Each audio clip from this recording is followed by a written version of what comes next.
Assalamu alaikum everyone, and welcome back to my channel for another episode of He Talks Too Much. In today's video, I will try to explore the remarkable scientific discoveries, inventions, and breakthroughs that emerged during the Islamic Golden Age, also known as the Dark Ages in Europe. This period, spanning from the 8th to the 14th century, saw incredible advancements in the various fields of science, medicine, and technology. The Islamic scholars of the time had a deep passion for knowledge and a thirst for exploration. They built upon the wisdom of ancient civilizations, including the Greeks, Romans, Persians, and Indians, and made groundbreaking contributions of their own. One of the most significant areas of achievement was in the field of mathematics. Islamic mathematicians such as Al-Khwarizmi introduced the decimal systems and the numerals that we use today. They also developed algebra, revolutionizing the study of equations and unknown quantities. The concept of zero, crucial for advanced mathematical calculations, was popularized by Islamic mathematicians and eventually spread to the Western world. Another area in which Islamic scholars excelled was astronomy. They meticulously observed the celestial bodies and expanded our understanding of the cosmos. Scholars like Al-Farabi, Al-Battani, and Ibn al-Haytham developed precise astronomical instruments, including the astrolabe, which allowed accurate measurement of celestial objects and timekeeping. They corrected and enhanced the Ptolemaic model of the universe, leading to more precise predictions of planetary motions. Islamic scientists also made remarkable strides in the field of medicine, leaving a lasting impact on the practice of healthcare. The famous physician Ibn Sina, also known in the West as Avicenna, wrote the influential medical encyclopedia, the Canon of Medicine.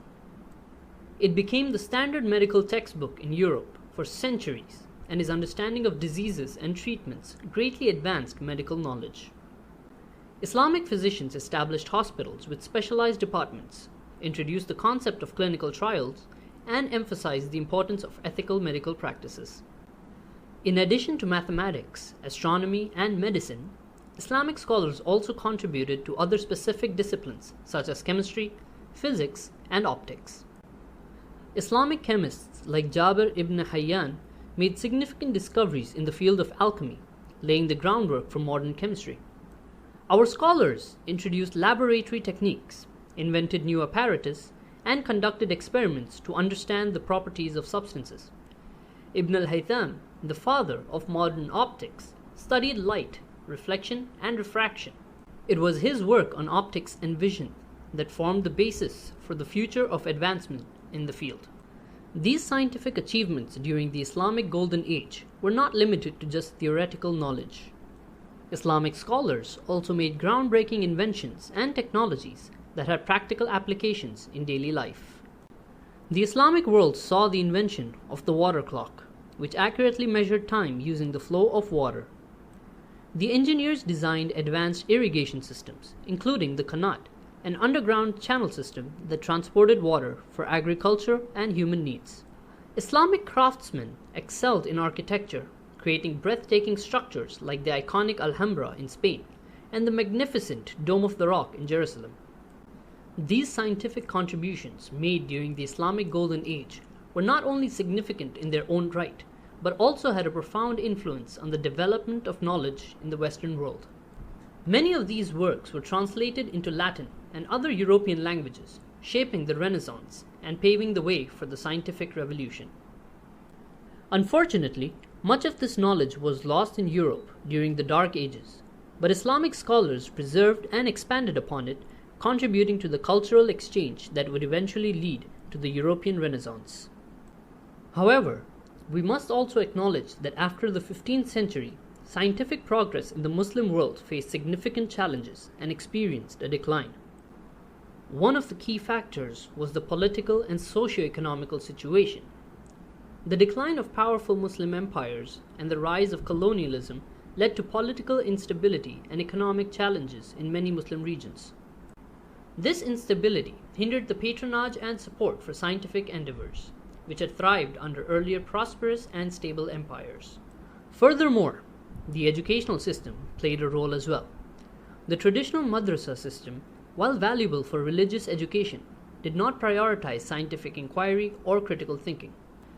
As a result, the focus shifted away from scientific education, limiting the development of scientific knowledge. Another factor was the loss of intellectual freedom. The rise of conservative interpretations of Islam restricted intellectual freedom and stifled dissenting voices. Scholars who pursued scientific or philosophical ideas that were perceived as conflicting with religious teachings often faced opposition, impeding the scientific progress. Additionally, the limited access to new ideas and knowledge played a significant role. With the decline of trade networks and political power, the Muslim world had limited exposure to the scientific advancements taking place in other regions, such as Europe. This isolation hindered the exchange of knowledge and slowed down scientific advancements. Meanwhile, in Europe, the Renaissance and the scientific revolution were unfolding. European countries were investing in scientific exploration, fostering a culture of scientific inquiry, and making remarkable advancements. The shift of the scientific center to Europe meant that the scientific progress was increasingly happening outside the Muslim world. It is important to recognize that the decline in scientific breakthroughs after the 15th century is not indicative of a lack of intellectual capacity within the Muslim world. Rather, it was a combination of historical, political, and socio-economical factors that impacted the development of scientific knowledge. Nevertheless, it's crucial to emphasize that the Islamic Golden Age's contributions to science and knowledge were substantial and have had a lasting impact. Islamic scholars have preserved and expanded upon the knowledge of ancient civilizations, developed innovative concepts, and laid the foundation for modern science. Although the pace of scientific advancement slowed down in subsequent centuries, it is essential to remember that scientific progress is a collective effort that transcends boundaries, cultures, and time periods.